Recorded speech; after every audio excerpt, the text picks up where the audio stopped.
10 things I learned from speedrunning Minecraft. One of the coolest things I learned is that lighting yourself on fire can actually be good. I know you might think that I am crazy because why would you ever willingly just set yourself on fire? Well, first we have to learn a bit about a specific bastion. Bridge looks like this. The idea behind this bastion is that you break all of these golden blocks and then start making your way forward into the bastion and going up to trade with a bunch of piglins. The thing is, if you want to run across this bastion, you usually will run across these demonic creatures, hoglins. Hoglins will try to make your life worse by pushing you into lava. Not once, not twice, every single run. Well, by setting yourself on fire right before the hoglin hits you, you can basically cancel that knockback. You will still take damage, but at least you will not fly into lava every single time. The second thing I learned from speedrunning Minecraft is that F3 is just absolutely overpowered. Most people that I know only use F3 for like one singular thing,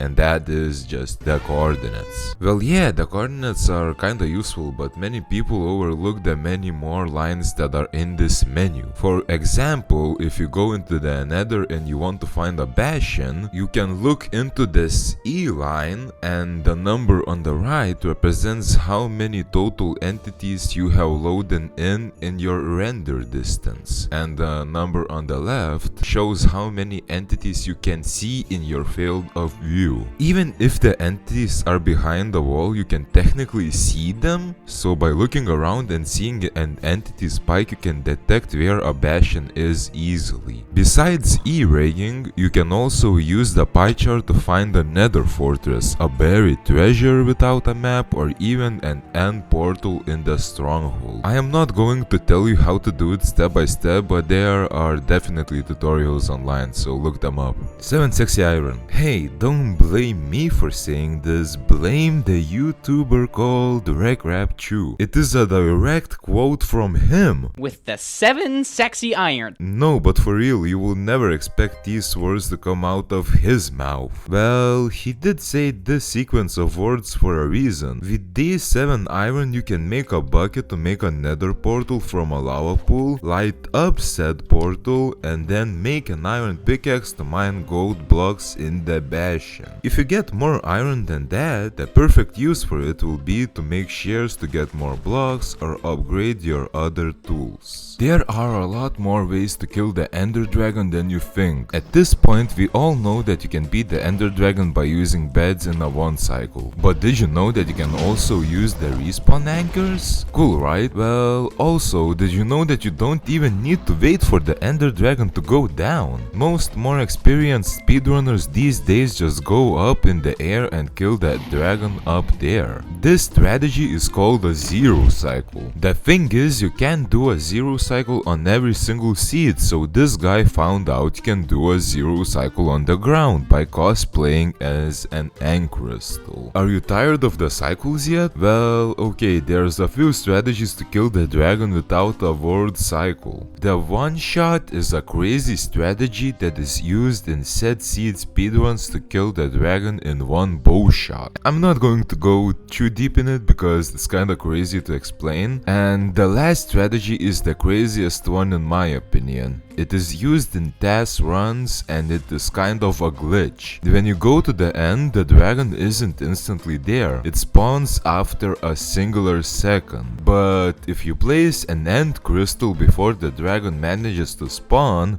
it will not even spawn. That way the portal is just instantly open without you even having to kill the dragon. Absolutely insane. The thing is, if you want to enter the end, you do need to go through the end portal. Each portal frame has a chance to be filled, and here are the probabilities to find different amounts of frames filled. So rounded up, for 0 frames to be filled, it is a 28% chance. For 1 frame to be filled, it is a 38% chance.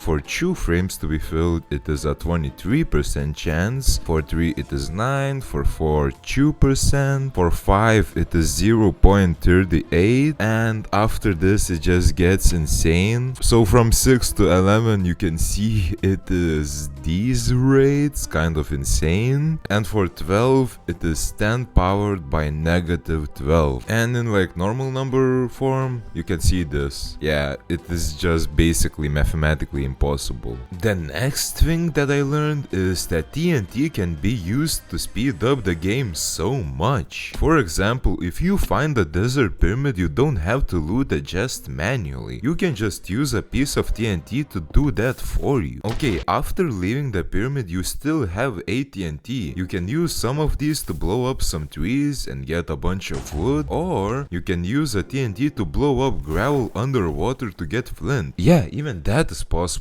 I didn't know this myself before doing this in real speedruns. In the Nether, you can also use TNT to blow up gold and get all of it. After the Bastion, you can also use TNT to make a TNT donut. In this shape, if you blow up a TNT, you will clear a bunch of space for more blaze spawns, which is crucial for speedrunning. You can also use beds for that, but I find the TNT donut more fun. Another fun fact that I learned: did you know that you can get iron in villages not only from blacksmiths and iron golems? You can get it from this structure right here, a toolsmith. Some of the best runners don't even know this. Fifth overworld. Also, did you know that you can enter the Nether without even having a flint and steel? The most popular way to make a Nether portal these days is to make it with a lava pool. Well, you can also use the lava pool to light up lightable materials like wood or leaves around it, and with that, it has a chance to spread fire into the portal. This way you can save an iron ingot. If you want to save even more iron, you don't even need a bucket at all to make a Nether portal. You can just use blocks and doors and other gadgets to make the portal. Like, look at this. Like, that's absolutely insane. I wouldn't ever be able to do this. The thing is, having a flint and steel is also useful for more things than you might think. Using a flint and steel, you can light up an animal to make it burn, and then killing that burning animal gives you already pre-cooked food. And obviously, you can also do the knockback cancelling that we talked about before. Speaking of food, I learned that rotten flesh isn't half bad if you have enough of it. And if you do not have enough food either way, dying to reset your food isn't actually that bad of an idea. A lot of speedrunners do this right before entering the end. By the way, I have only been speedrunning for a few weeks, so if any pro speedrunners watch this, feel free to correct me in the comments down below. Goodbye!